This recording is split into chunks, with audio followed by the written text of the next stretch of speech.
আওয়ামী লীগ সভাপতি শেখ হাসিনা গতকালকে যে তিনটি আন্তর্জাতিক গণমাধ্যমে সাক্ষাৎকার দিয়েছেন সেটি নিয়ে দেশের সর্বত্র আলাপ আলোচনা চলছে। বলতে পারেন এটি টক অফ দ্য কান্ট্রি।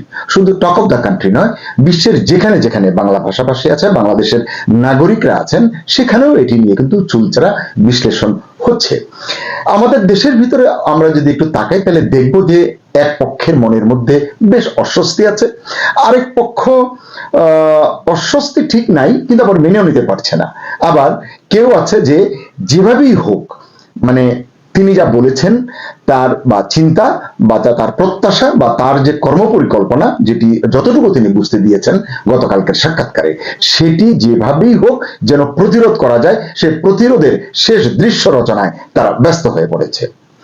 আসলে অনেক কিছু নিয়ে তিনি কথা বলেছেন, গতকালকে তিনি আমরা কন্টেন্ট করেছি, আরো অনেকেই কথা বলেছেন, গণমাধ্যমে আপনারা এটি দেখেছেন এবং আন্তর্জাতিকভাবে এত ব্যাপক বিস্তৃতভাবে এটি প্রচারিত হয়েছে, প্রচার পেয়েছে। আমি মনে করি যে গত 15 মাস যে তিনি নীরব ছিলেন, কথা বলেননি, তাহলে মানে একবারই সেটি আসলে তিনি কভার আপ করে ফেলতে পেরেছেন।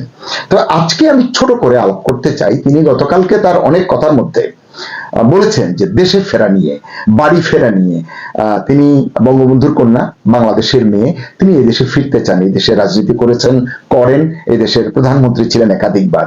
তিনি এই ফেরা নিয়ে আসলে কি বলেছেন, কি বুঝাতে চেয়েছেন, আমরা কতটা বুঝেছি, সরকার বা তার লোকজন আসলে কতটা বুঝতে পেরেছে, কারণ এই বুঝাবুঝির উপরেই কিন্তু বাংলাদেশের আগামী দিনের রাজনীতি বহুলাংশে নির্ভর করছে বলে আমি মনে করি।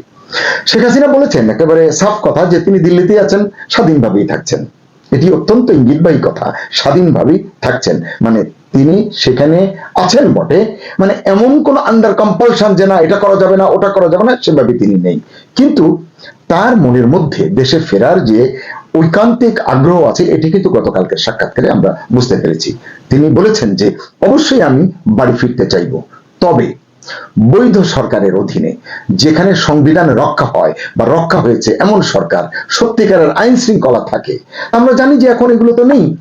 তো যদি দেখি যে এই বৈধ সরকারটা আসলে প্রতিষ্ঠিত হবে কিভাবে, এটি কি ডিপ স্টেটের কোন ষড়যন্ত্রের মাধ্যমে হবে, নাকি মেটিকুলাস ডিজাইন দিয়ে এই বৈধ সরকার প্রতিষ্ঠিত করা যাবে? আসলে যাবে না। এটি করতে হলে কি করতে হবে, এটি জাতীয় নির্বাচনের মাধ্যমে করতে হবে। যে জাতীয় নির্বাচনে জনগণ স্বতঃস্ফূর্তভাবে অংশগ্রহণ করবে, ভোটাধিকার প্রয়োগ করতে পারবে, তার পছন্দের প্রার্থীকে ভোট দিতে পারবে, তার পছন্দের প্রার্থী যদি ভোটের মাধ্যমে বিজয়ী হয়, তার প্রক্রিয়ার ভিতর দিয়ে একটি বৈধ সরকারের সূচনা হতে পারে। এটি একটি ধাপ, আরো অনেক অনুষঙ্গ কিন্তু রয়েছে, কিন্তু সর্বপ্রথম যেটি হলো সেটি হচ্ছে জাতীয় নির্বাচন। সেই নির্বাচনের পরিবেশ, সেই নির্বাচনের জন্য লেভেল প্লেইং ফিল্ড, নিরাপদ পরিবেশে পছন্দের প্রার্থীকে ভোট দেওয়ার অধিকার, সবকিছু করলেন। আমি ভোট কেন্দ্রে যেতে পারলাম না, ভোট দিতে পারলাম না, ভোট দিয়ে বাড়ি ফিরতে পারলাম না, ভোট দিলাম, ভোটটি গণনা হলো না, তাহলে তো লাভ হলো না। এই সমস্ত অধিকার সুনিশ্চিত হলেই কিন্তু আমরা গণতন্ত্রের পথে এগোবার কথা বলতে পারবো। আমরা জানি আগামী বছরের ফেব্রুয়ারিতে জাতীয় নির্বাচন আয়োজনের ঘোষণা করা হয়েছে, জানি না শেষ পর্যন্ত নির্বাচনটি হবে কিনা, এটি নিয়ে আসলে কেউই এখনো নিশ্চিত নয়। আমরা এবার জানি যে এবারের ভোট মানে ভোটারের সংখ্যা হচ্ছে 12,60,00,000-এর বেশি, 61 বা 63 লাখের মতো, এরকম বেশি। তো এর ভিতরে যদি আমরা গত বহুবারের সবচেয়ে কম যেবার ভোট পেয়েছে বাংলাদেশ আওয়ামী লীগ, সেটিও যদি বিবেচনায় আনি, তাহলে দেখা যাচ্ছে একেবারে কমপক্ষে 30-35% ভোট মানে নির্বাচনে সামিল হতে পারছে না, এটি মনে হচ্ছে। কারণ আওয়ামী লীগকে নিষিদ্ধ করা হয়েছে, তারা নির্বাচনে যাবে না। কেন যাবে না? এই যে 30-35% বাদ দিন, 30 বলুন, 25% বলুন, এত শতাংশ ভোট যাদের ঝুলিতে, তাদেরকে কিন্তু নিষিদ্ধ করে রেখেছে সরকার, অর্থাৎ তাদের কার্যক্রম নিষিদ্ধ করে রেখেছে।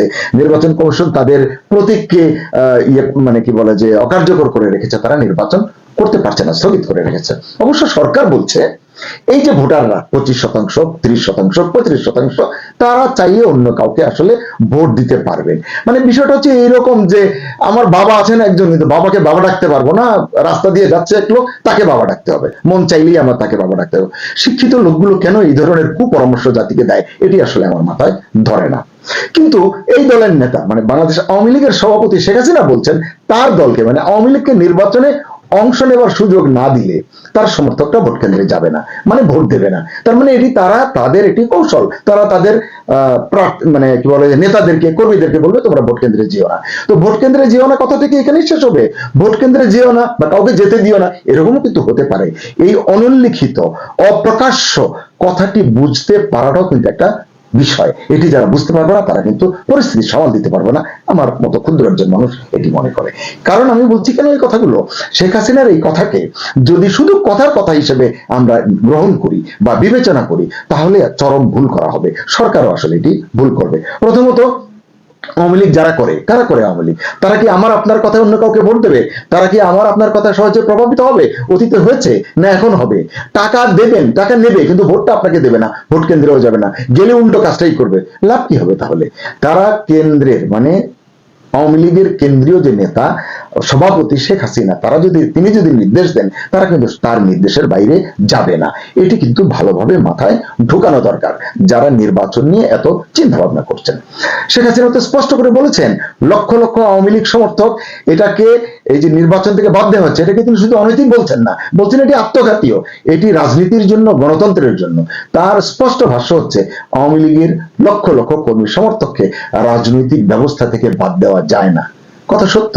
আমি বলি বাদ দিয়ে আর যাই হোক না কেন সেটা নির্বাচন হবে না, সেটা গণতন্ত্রের জন্য শুভ হবে না।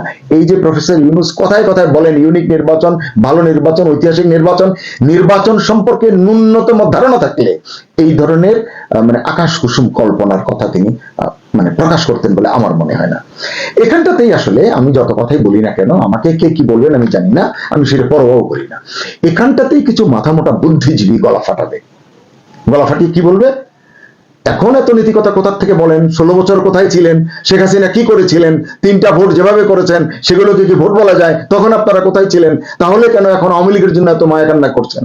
আরে সাহেব, সব কথা ঠিক আছে, শেখ হাসিনা ভুল করেছেন, ভুলের শাস্তি পাচ্ছেন, প্রায়শ্চিত্ত করছেন, অন্যায় শেখ হাসিনা করেছেন, এই ভোটকে তিনি প্রহসনে পরিণত করেছেন। তাই বলে আপনারাও শেখ হাসিনাকে অনুসরণ করবেন? তার দেখানো ভুল পথেই হাঁটবেন? গণতন্ত্রের জন্য কাঁদবেন, কেঁদে বুক ভাসাবেন, আবার কাজ সেটাই করবেন যেটা শেখ হাসিনা করে গেছেন, যেটার সমালোচনা আপনারা করেন হরহামেশা। তাহলে শেখ হাসিনা এবং আপনাদের মধ্যে পার্থক্য কি? কোথায়? গদিটাই আসলে চাই, এটাই হচ্ছে মূল বিষয়। তাই যেন তেন একটা নির্বাচন করলে তা আসলে বিশ্ববাসীর কাছে মর্যাদা পাবে না, স্বীকৃতি পাবে না, আমার এটি ধারণা। আপনাদের কি মনে হয়? আপনারা ভালো বলতে পারবেন। এবং শেখ হাসিনা যে বলছেন যে নির্বাচন করতে দেওয়া হোক এবং শুভবুদ্ধির উদয় হোক, এটি কল্পনা করেছেন তিনি গতকালকে সাক্ষাৎকারে তিনি বলেছেন। আমি বলতে চাই যে এই সুযোগটা সরকার নিচ্ছে না কেন? আওয়ামী লীগকে নির্বাচন করতে সুযোগ দিচ্ছে না কেন? জনগণ যদি আওয়ামী লীগকে প্রত্যাখ্যান করবে, মুসলিম লীগকে করেছে না? মুসলিম লীগকে কি নির্বাহী আদেশ দিয়ে ইউনূস বাতিল করেছেন না অন্য কেউ করেছে? কেউ তো করেনি, জনগণই প্রত্যাখ্যান করেছে। আওয়ামী লীগকেও জনগণের সামনে ছেড়ে দিন, ফেলে দিন, এবং গত 16 বছরে যেসব অন্যায় করেছে শেখ হাসিনা এবং তার দল আওয়ামী লীগ, সমস্ত কিছু অডিও ভিডিও যে যেভাবে পারেন প্রচার করুন না, আপনাদের কাজটা সহজ হয়ে যাবে। জনগণ যখন রায় দেবে তখন আওয়ামী লীগ আর কথা বলতে পারবে না। কিন্তু এখন যদি আপনাদের মনেই ভয় থাকে যে আওয়ামী লীগকে নির্বাচন করতে দিলাম, সুযোগ দিলাম, আর তারা ক্ষমতায় চলে আসলো, কারণ যে কটা জরিপ হয়েছে গত 13-14 মাসে 2-1টি বাদে প্রতিটিতেই আওয়ামী লীগই দেখা গেছে যে মানে সিংহভাগ আসন জয়ী হয়ে ক্ষমতায় বসে যাবে, এরকম একটি চিত্র এসেছে। সেই জন্যই আসলে হয়তো ভয়। মানে এটা যদি হয় সত্যি সত্যি আপনাদের মনের ভেতরের অবস্থা, তাহলে আমার আর বলার কিছু নেই। জনগণকে তো আপনারা প্রতিনিধি নির্বাচনের সুযোগ দিতে চান না, এই কথাটাই কিন্তু তখন প্রতিষ্ঠিত হবে। আমি প্রফেসর ইউনূসকে জিজ্ঞাসা করতে চাই, আপনি ভালো নির্বাচন করতে চান, ইউনিক নির্বাচন, ঐতিহাসিক নির্বাচন করতে চান, জাতির ইতিহাসে না এই পৃথিবীর ইতিহাসে এমন নির্বাচন হয় নাই, এমন নির্বাচনই আপনি করতে চান, ভালো, শুভ উদ্যোগ। তা আপনি যদি কার্যকর রাজনৈতিক ব্যবস্থাই চান তাহলে কোটি কোটি মানুষকে ভোটাধিকার থেকে বঞ্চিত করতে চান কেন? আপনার যুক্তিটা কি একটু বলুন। আপনি তো অনেক কথার জাদুকর, সুন্দর করে বুঝিয়ে বলুন, আমরা বুঝতে পারি কিনা। আপনার কথা বুঝতে পারলে আমরা কনভিন্স হবো, আমরা এই নিয়ে আর টু শব্দ করবো না। আমি কথা দিচ্ছি, আমি কথা বলবো না। আওয়ামী লীগকে বাদ দিয়ে, নির্বাচন থেকে বাদ দিয়ে অবাধ এবং স্বচ্ছ ভোট যদি আপনি করতে পারেন তাহলে তো ভালো। আর যদি না পারেন, এটি কি আপনার যারা আন্তর্জাতিক বন্ধু আছে, বিশ্বব্যাপী আপনার খ্যাতি, তারা কি আসলে এটা মেনে নেবেন? মানবাধিকার সংগঠনগুলো যা বলতে শুরু করেছে, এটি থেকে আপনারা কি বার্তা পাচ্ছেন না? আমার কেন যেন মনে হয় এই সাক্ষাৎকার মানে গতকালকে যে সাক্ষাৎকারটি শেখ হাসিনা দিয়েছেন এটি আসলে ইউনূস সরকারকে বেকায়দায় ফেলে দিয়েছে, বিশেষ করে মোহাম্মদ ইউনূসকে আসলে বেজায় হতাশ করেছে আমার ধারণা। কারণ ধারণা করা হয়েছিল গত 14 মাসে 15 মাসে শেখ হাসিনার নীরবতার কারণে যে আন্তর্জাতিকভাবে তিনি হয়তো অগ্রহণযোগ্য অপান্তীয় একজন মানুষে পরিণত হয়েছেন, কিন্তু সাক্ষাৎকার প্রমাণ করলো যে আন্তর্জাতিকভাবে তাকে অগ্রহণযোগ্য সাবেক শাসককে পরিণত করা যায়নি। অথচ গত 1 বছরের বেশি সময় ধরে শেখ হাসিনার বিরুদ্ধে যেভাবে নানান প্রচার চালানো হয়েছে বিভিন্ন জায়গা থেকে, আমরা অনেক কথা বলেছি। আন্তর্জাতিক অপরাধ ট্রাইব্যুনালে তার বিরুদ্ধে মানবতা বিরোধী অপরাধের বিচার চলছে, রায়ও মোটামুটি ফাইনাল হয়ে আছে। এত কিছুর পর তো আন্তর্জাতিক পরিসরে শেখ হাসিনা অপান্তীয় হয়ে যাওয়ার কথা, প্রকৃত অত্যাচারী শাসক হিসেবে অগ্রহণযোগ্য হয়ে ওঠার কথা। কোন আন্তর্জাতিক গণমাধ্যম তার সাক্ষাৎকার নেবে এটি তো হওয়ার কথা নয়, আসলে অস্বীকার করার কথা। কিন্তু হলো কি? হলো তো ঠিক উল্টোটা।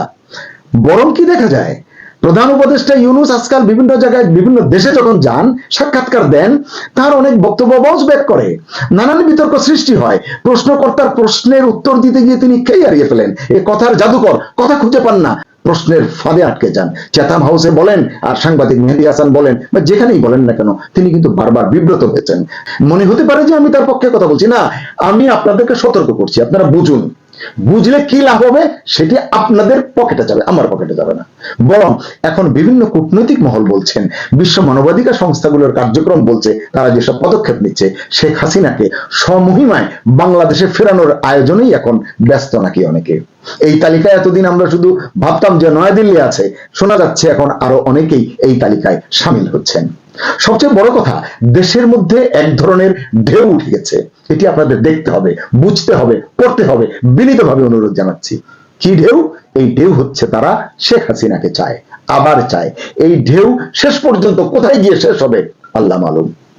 শেখ হাসিনা যে স্বমহিমায় ফিরবার পথ তৈরি করছেন, তারই প্রথম পদক্ষেপ হিসেবে আন্তর্জাতিক মিডিয়ায় মুখ খুলেছেন। এটাই তাকে আবারও আন্তর্জাতিক মঞ্চে নিজের বক্তব্য এবং অবস্থান নিয়ে দাঁড়াতে সাহায্য করবে, এমনটা বিশ্লেষকরাই বলছেন।